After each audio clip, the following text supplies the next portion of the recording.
Hello বাগানি বন্ধুরা, আশা করি তোমরা সকলেই খুব ভালো আছে তোমাদের বাগানের প্রতিটা গাছ। আমি তোমাদের বাগানি বন্ধু মামন। তোমরা এখন দেখতে পাচ্ছ আমার ছাদ বাগানে একটা ছোট্ট প্লাস্টিকের বালতিতে বসানো ছিল লাকি বাম্বুর গাছ। এখানে কিন্তু আমি কেবলমাত্র 6 থেকে 7টা লাকি বাম্বুর স্টিক প্রতিস্থাপন করেছিলাম। সেই 6 থেকে 7টা লাকি বাম্বু স্টিক থেকে কিন্তু এখন এই বালতিটা ফাটিয়ে ফেলছে, এতটাই চারা তৈরি হয়ে গেছে। অবশ্যই কিন্তু এখন একে বড় বালতিতে দিতে হবে, তা না হলে খুব তাড়াতাড়ি এই প্লাস্টিকের বালতিটা কিন্তু ফেটে যাবে। তাই আজ এটাকে তুলে নিয়ে আমি বড় জায়গায় প্রতিস্থাপন করব। আমরা যদি লাকি বাম্বু মাটিতে বসাই তাহলে গাছ যেমন সুন্দর হয়, তেমন কিন্তু গাছের চারার সংখ্যা বৃদ্ধি হয়। দেখতেই পাচ্ছ এক একটা স্টিক থেকে কিন্তু কতগুলো করে চারা বেরিয়েছে।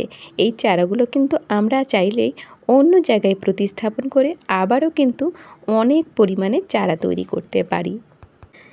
আমি এবার কিছুটা মাটি নিচের দিক থেকে বাদ দিয়ে দেব, কারণ সেগুলো কিন্তু প্রচুর পরিমাণে শিকড় এসে গেছে। খোলা ছাদেই কিন্তু ছিল এই লাকি বাম্বুর গাছগুলো। এখন প্রচুর গরমে তাই পুরনো পাতাগুলো কিন্তু নষ্ট হতে শুরু করে দিয়েছে। তাই ভাবলাম পুরনো পাতাগুলো আমি কেটে দেব এবং নিচের দিকের কিছু শিকড় কিন্তু আমি কেটে বাদ দিয়ে দেব। শুধুমাত্র গোবর সার দিয়ে কিন্তু আমরা এই গাছ বসাতে পারি। খুব একটা যত্ন কিন্তু দরকার হয় না এই লাকি বাম্বু গাছের, কিন্তু এই গাছ বাড়িতে থাকা খুব ভালো। আমি শুনেছি, তোমরা যদি শুনে থাকো তাহলে কিন্তু অবশ্যই জানিও।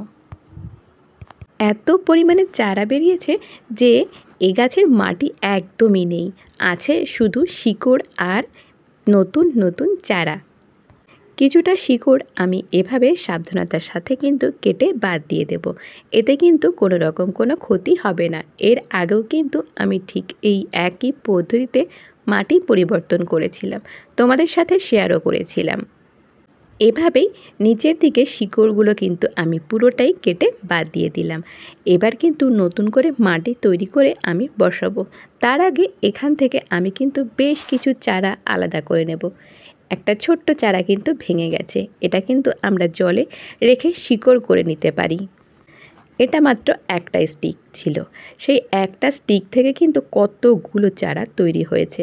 একটা স্টিক থেকে যদি এতগুলো চারা তৈরি করা যায় তাহলে আমরা কিন্তু এভাবে লাকি বাম্বু মাটিতে বসিয়ে অনেক পরিমাণে চারা করে নিতে পারি।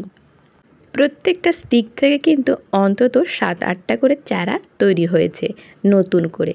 আর টবটার মধ্যে নতুন করে জায়গা পাইনি বলে এখনও কিন্তু বেশ কিছু চারা তৈরি হতে চাইলেও হতে পারছে না। তোমরা লক্ষ্য করলে দেখতে পাবে খুব ছোট ছোট চারা কিন্তু বার হতে শুরু হয়েছিল।